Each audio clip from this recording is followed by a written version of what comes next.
Hi, welcome to Revenue Marketing Television, the CMO Insight Series. I'm your host, Jeff Pedowitz, President and CEO of the Pedowitz Group.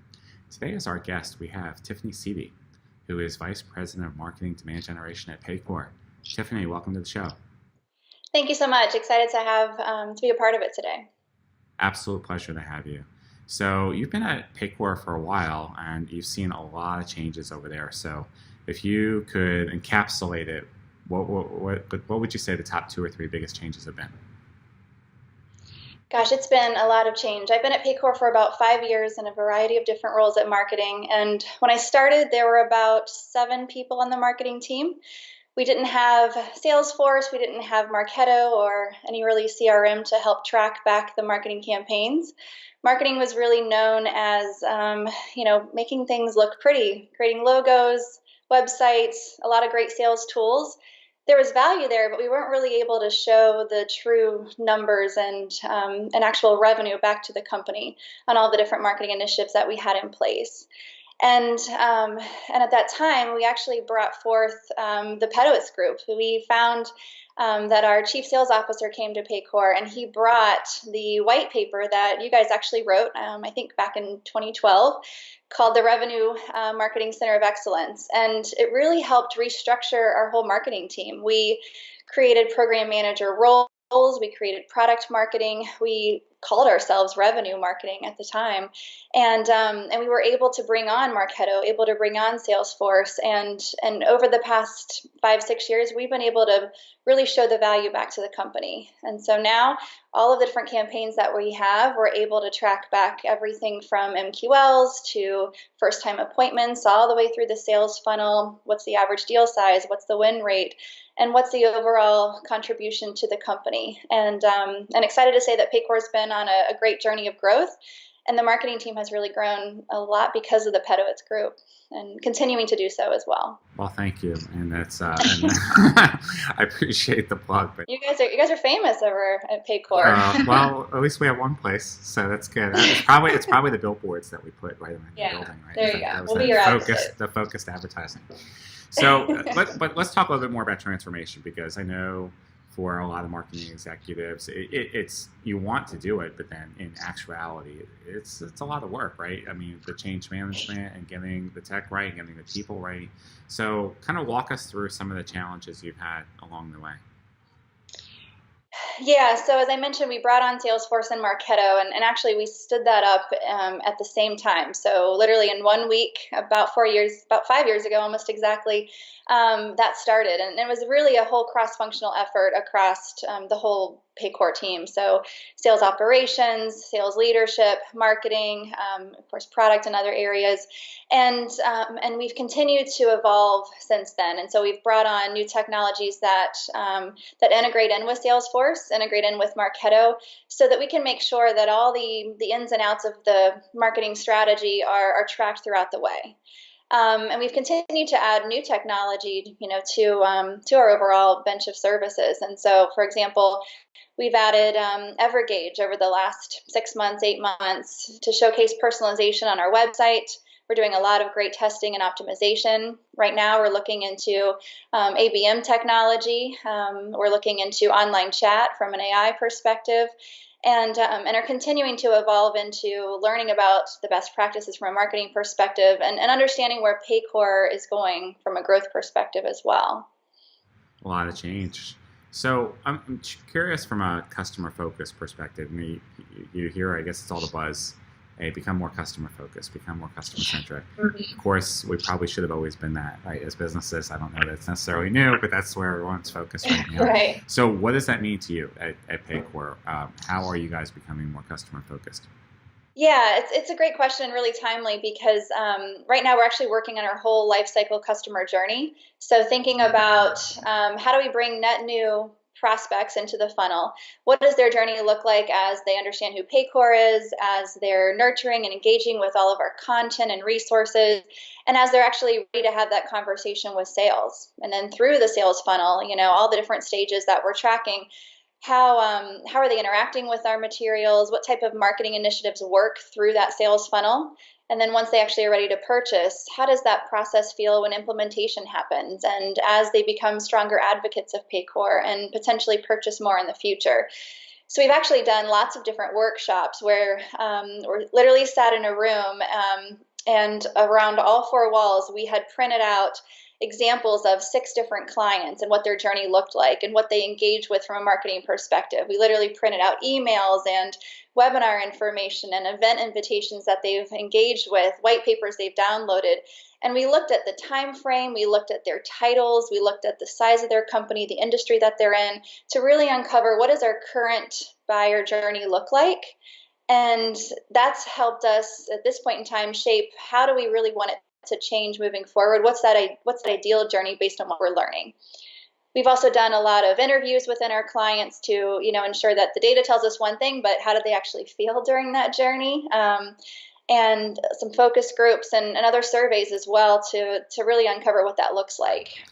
We've hired our people on the team as well to really uncover that overall journey from a client perspective. Have you gotten to the point where you've set up KPIs and dashboards in Salesforce and Marketo to measure the customer experience side of things? So in other words, you got the whole top of the funnel, everyone has the funnel, but are you measuring, onboarding, adoption, value delivery, loyalty, advocacy, things like that? We are not there just yet from a Salesforce perspective. We are looking at NPS scores and retention rates, but there's a lot more that we plan to uncover. We've actually hired more people on the Paycor team completely focused on that customer experience, and they're literally today working on what those KPIs look like so that the whole company has has eyes and ears all over what our customers are thinking, what type of advocacy program should we be rolling out or implementing, and again doing all of those focus groups and surveys to uncover what do they really want from Paycor and what are they missing today. So with the 30% plus annualized growth you mentioned earlier, how much of that comes from net new customers versus your existing customers? Yeah, I would say from a marketing perspective, it's about 75% net new, maybe 80%, and then 25% of our client upsell opportunities. And so, of course, from a company perspective, it's a little bit more evenly split. But from a marketing perspective, that net new business is definitely a larger portion. Okay. And have you set up SLAs with sales for that customer experience part? So you may have an SLA for lead management, but do you have SLAs for handling customer issues?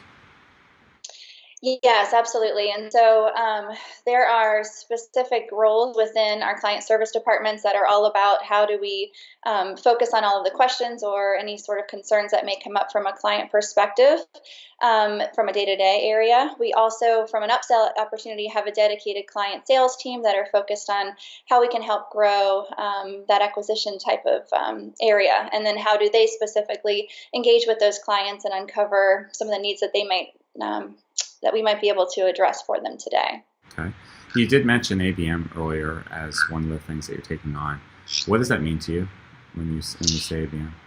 Yeah, so ABM is an exciting journey. It's kind of all the buzz. It's at every single conference you go to, every new white paper that's out there. My inbox is flooded with it. And there's a lot of players in the market from a technology perspective.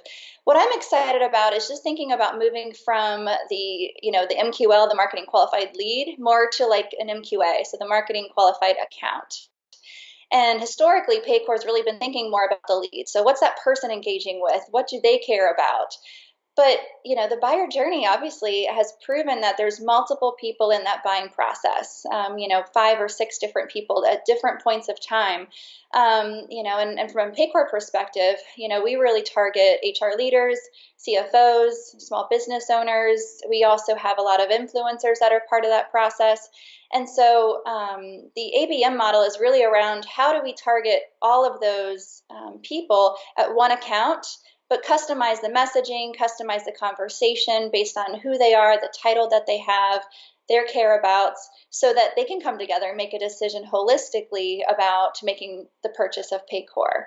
And today we've really focused on what's the right technology to get us there, but we're piloting it even without technology today to some of our key markets, those that are a little bit larger from our different accounts so that we can really see if we target 2 different people at one account, with customized messaging, are we seeing incremental lift? And we're really in that pilot process today. Now, have you aligned marketing with sales on the account pursuits, or are you not yet at that point? We have, yeah. And Okay. Paycor, we're very connected with our sales team. Marketing and sales have a really great relationship, and we have to make sure that sales has input into those accounts that we're focusing on. So what we do is we're prioritizing based on the quality of our data, the employee sizes, which ones have the highest opportunity for average deal sizes so that we can see the ROI from an ABM perspective. And then we go to sales and we say, here's the overall audience, but help us narrow it down, help us pick your A accounts that we can go after together. And so there's a multiple touches and an overall cadence of both marketing and sales together from this ABM view. And have you set up reports and dashboards within Salesforce to track that? Yeah, we have. I mean, everything that we do really lives within that Salesforce area. And so we've customized that. We have our meters with our goals connected to them. And as I mentioned, we're really in this pilot phase over the last few months, but we're rolling out many different ABM plays over the next 6 months or so to be able to prove if we need to use that technology moving forward. Nice. Well, it's very exciting to see all the things that you're doing over there. So Yeah. let's get introspective for a moment. As you reflect on your career so far, what are some of the biggest lessons that you've learned since you started? Yeah, I started my career actually in sales. I was on 100% commission for the Love first it. 3 years Yeah. of my career, and gosh, you learn a lot with 100% commission. It's either do or die, and I learned that you really need marketing to help support the day to day. You got to drive traffic to, if it's B2B, B2C, it doesn't matter.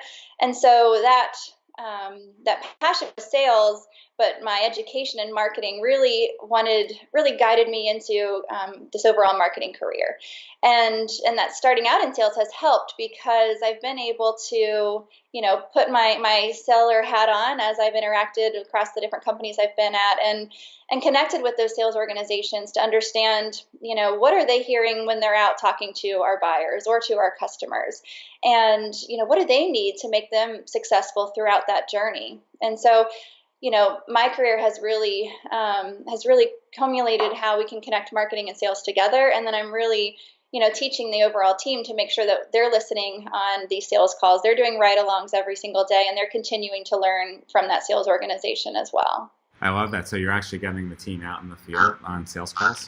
Yeah, we have a quarterly goal. It's part of our development plans that we call them ride-alongs.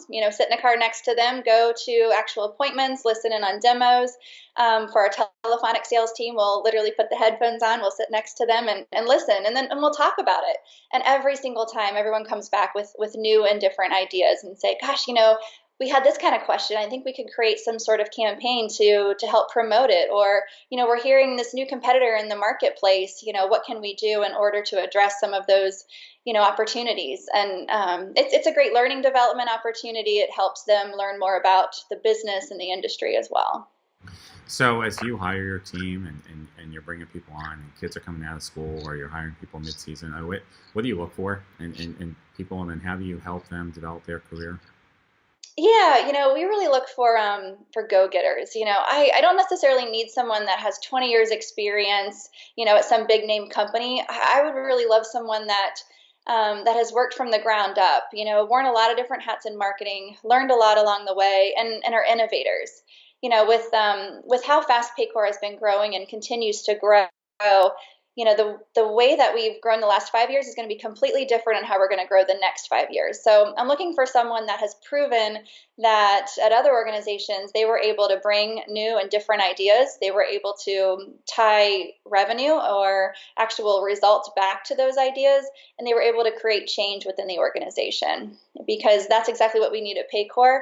And those go-getters are definitely who I've hired and are very proud of the team. Love that. So as we talk about the next 5 years, just what's your prediction for marketing in general, not just Paycor? Yeah, good question.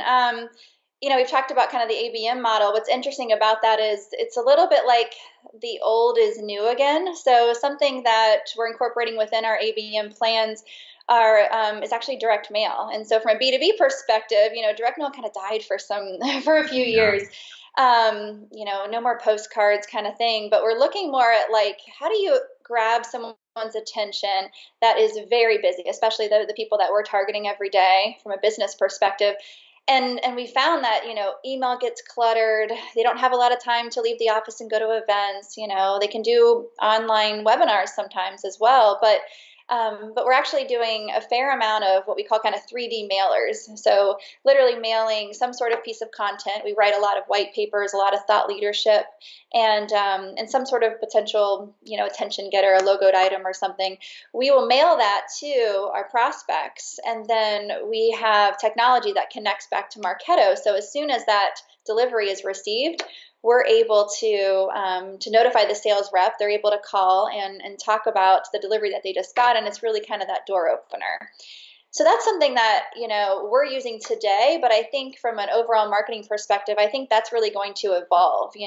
How do we get in front of our audiences outside of email, and what are kind of those new and different ways to get their attention?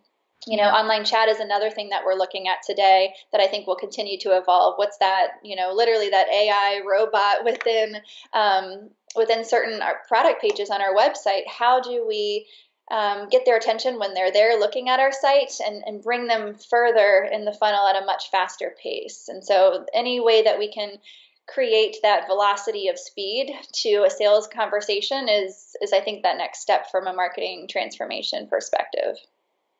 Awesome. Great insights. Tiffany, very easy to see why you and the team have been so successful at Paycor. So thank you so much for being on the program today. Thank you so much. Excited to join you. You bet. All right. We'll talk soon. Okay. Thanks.